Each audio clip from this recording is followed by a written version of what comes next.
무력 사용을 검토하라. 윤석열이 직접 지시를 했다고 합니다. 총기를 사용해 내전도 불사하겠다는 것입니다. 미쳤습니다. 윤석열이 지난 11일 경호처 간부들과 오찬을 하면서 수사기관의 2차 체포영장 집행 시 무력 사용을 검토하라고 지시를 했다는 것입니다. 이러니 지랄 발광한다는 소리 듣는 것입니다. 대통령 후보 시절 그렇게 외쳤던 공정과 상식은 어디에 있고 국민을 향해 엎어끝을 날리던 그 호기는 어디에 있습니까? 대국민 담화에서 밝힌 법적 정치적 책임은 어디로 간 것입니까? 적법한 영장 집행을 하는 공권력을 향해 총을 쏘라고 하는 것이 공정과 상식이고 책임입니까? 참 못났습니다. 대통령이란 자가 본인 행위에 대한 책임은 고사하고 경호 직원들의 등 뒤에 숨어 앵앵거리는 모습이 참 비루하고 불쌍합니다. 경호처 직원 모두를 범법자로 내몰겠다는 것입니까? 동네 양아치도 조직원을 이렇게 대하지는 않습니다. 참 쪽팔립니다. 12.12를 다룬 영화 서울의 봄에서 전두광은 실패하면 반역, 성공하면 혁명이란 대사를 남겼습니다.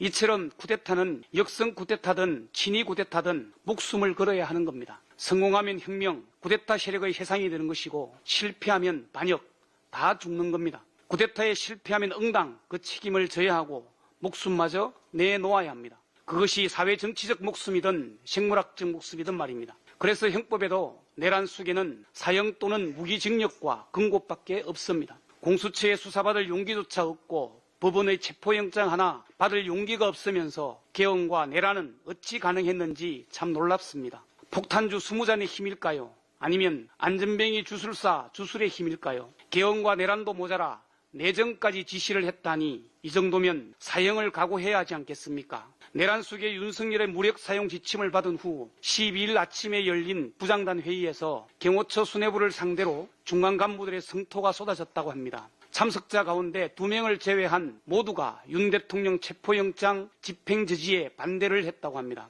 부장급 간부들은 김성훈 차장의 사표 제출을 요구하는 동시에 차장은 왜 경찰 조사에 출석하지 않았나, 직원들을 범죄자로 만들 것이냐고 항의했다고 합니다. 박종준 전 경호처장은 경찰 출석에 앞서 물리적 충돌이나 유혈 사태가 일어나서는 안 된다는 생각으로 최상목 대통령 권한대행에게 여러 차례 정부기관 간 중재를 건의했는데 그에 맞는 답을 얻지 못했다고 최상목 대행에 대해 원망을 표하기도 했습니다. 지금 경호처 내부에서는 김건희, 김용현 라인으로 지목된 김 차장과 이강우 경호본부장의 경찰 소환만 이루어진다면 합리적인 인사들이 문을 열고 협조할 것으로 기대하고 있다고 합니다. 경호처 직원들께 구합니다. 여러분들은 국가공무원입니다. 국가공무원은 국민 모두를 위한 봉사자입니다. 그것이 헌법이고 헌법정신입니다. 내란 속에 윤석열의 체포영장 집행을 막아서는 것은 명백한 불법입니다. 특수공무집행방해로 여러분의 이제껏 쌓아올린 개인의 영예와 자산을 모두 잃을 수 있습니다. 본인과 가족을 생각하기를 바랍니다. 국민의 봉사자가 될 것이냐, 윤석열의 사병이 될 것이냐는 아주 간단하고 상식적인 문제입니다. 헌법과 법을 따르면 됩니다. 그러면 아무런 불상사가 일어나지 않습니다. 박정훈 대령의 1심 판결에서 보듯이 부당한 명령은 따르지 않아도 됩니다. 부디 공수처 직원들의 현명한 판단을 기대합니다. 마지막으로 최상목 권한대행에게 구합니다. 김성훈 경호차장과 이강우 경호본부장을 당장 직위 해제하십시오. 그리고 경호처의 영장 집행에 협조하라는 지시를 내리십시오.